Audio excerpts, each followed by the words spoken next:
What's up, YouTubers? Today we're going to talk about the Kizer Cormorant Full Titanium Edition White Mountain Knives exclusive.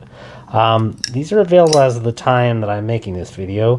Hopefully they are still available because I think this is an absolutely amazingly recommendable knife. It is a FIDGET King. We'll just get a little bit of that out of the way. This is designed by Yudong, who's also known as Dr. EDC on Instagram. And I gotta tell you, this is definitely a hit out of the park as far as the design goes. This particular one is the full titanium with what I call the Joe Cause double X's. I don't know that it is necessarily Joe Cause, but you know what? That's what I see it as for myself. It has a 3.12 inch blade of M390 super steel. It weighs 3.4 ounces and it prices at $200. You can get some of the discounts. I use some of the other folks who are affiliated Lefty EDC. You can do Lefty 10, get yourself I think 10% off. So yeah, pay for taxes and that sort of thing over there. But again, for a $200 knife, this is actually a really good deal. Is the short of it.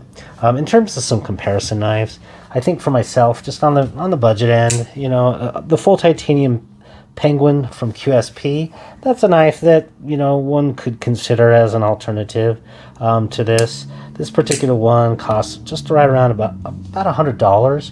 I also think the Axial Gear NZ, this one doesn't like to stand up too much. It has a little bit shorter blade, but again, full titanium frame lock, Again, this one is a button lock. But those definitely might be some alternatives. The NZ goes for like, I want to say about $180, maybe around to $200. It's a little bit more of a more extreme lightweight one that's super milled out on the NZ. So those definitely are some alternatives if you're just looking for some tie and some good steel in hand. In terms of like actual button lock knives, the Civivi Altus obviously is, I think, a natural comparison. Kind of that right about on that sweet spot of 3-inch blade. Really good action and you know, good Civivi production quality.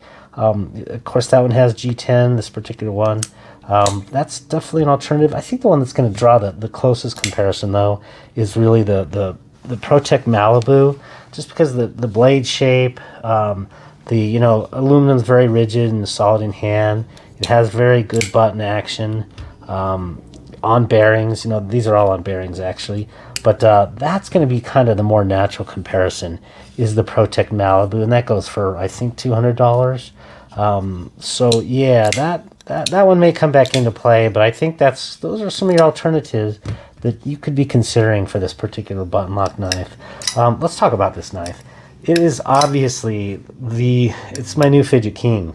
In fact, let me go ahead and just bring out the previous FIDGET Kings, which were which was the Spyderco Smock, and the Nimble, the EMP EDC Nimble.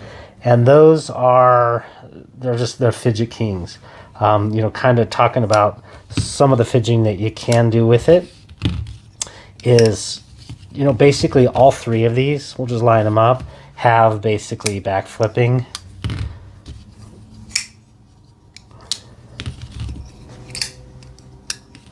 There you go. The Smock does have the button release where you can basically bring that back. I did leave the secondary detent ball in there. You can do that one obviously with the Cormorant. There's no button lock. The EMP EDC Nimble is in fact frame lock. What you don't have, because of course the compression lock use on the Smock back here though, is that you have no front flipper action there, but you have really great front flipper action on the Cormorant, as well as on the EMP EDC Nimble. So you've got that. You've got the spider hole on all three of them, or Spidey flick I should say. So that's not a problem. You can do front side thumb roll, slow or fast. You know, this is it. I mean, if you're looking for the new FIDGET King, I think it's very difficult to really. This one has the most deployment methods. Like I said, you can use your thumb. That works just great. You can go all the way down to your. If I could do it better, but you could go all the way to your ring finger if you do it just right. So yeah, and you can with a little bit of wrist and then your index finger. Left-handed, we'll just talk about that. You know, same thing. Fantastic. So yeah, that's really the strongest part of this. And to go with that left-handedness, and actually I kind of love this. They put in a left-handed tip-up clip placements. So you can actually replace that and move it in back for your left-handed. So fantastic. Of course, yeah, I forgot about the lights, the cigarette lighters, all that stuff. Great job. The relatively thin blade stock, it's actually I found that the Malibu is just I think a smidgen thicker, but they're both very similar. But with that, along with this thin hollow, I mean just beautifully thin hollow ground blade, you end up with an amazing tip. You got to be very careful. Yes, I cut myself twice for the last couple weeks on this one, just because it comes to a ridiculously thin tip on that one. Very useful, great for cutting into packages and like bubble wrap packages. So that's really good thing. Yeah, the width in hand is actually kind of nice. Medium large hands, and it's not like a super thin one. It actually has a nice girth to it. So I kind of like that. The stop pin, I was just kind of looking around on it. The stop pin and plunge are both completely interior to the blade. If you take a look at that, there's nothing sticking outside. So it's actually designed. And if you go out to his Instagram page, Dr. EDC's, he actually has like, kind of a blow up picture of it, so you can kind of see it. And it's really, I just really super much appreciate that design. Not only for the aesthetics of it, but also gunk is a little bit less apt to get in there. Not that it wouldn't, but it's just a little bit less apt to. So that's a really cool thing. It is actually milled out nicely. Hopefully that shows up on camera. I never know if it's gonna, but it is milled out nicely for weight relief. Again, 3.1 inch blade, 3.4 ounces. So that's pretty good ratios there. Not a bad thing. We already talked about the reversible pocket clip and the auditory feedback on this. I'm going to go ahead and try to be quiet for a sec and just get a... And then left-handed, actually, because your index finger ends up sitting on the button itself, it makes just a slightly different, like a muffled ting. But it's no less pleasing. Actually, I love it. There is a different sound from that. Yeah, this is just auditory feedback. You could just hear it and flick it all day just to listen to that. Everything nice comes with a price. So on the con side, this deployment groove for a grip handle, it's great for the deployment, and you need that to get your fingers and stuff in the hole. But when you have deployed it, you end up with a strangely shaped one. It doesn't exactly kind of fit your hand entirely well. Back here, you're a little bit far from the blade, and that was the same thing with the smock as well as like the EMP. But the EMP has a full choil up there.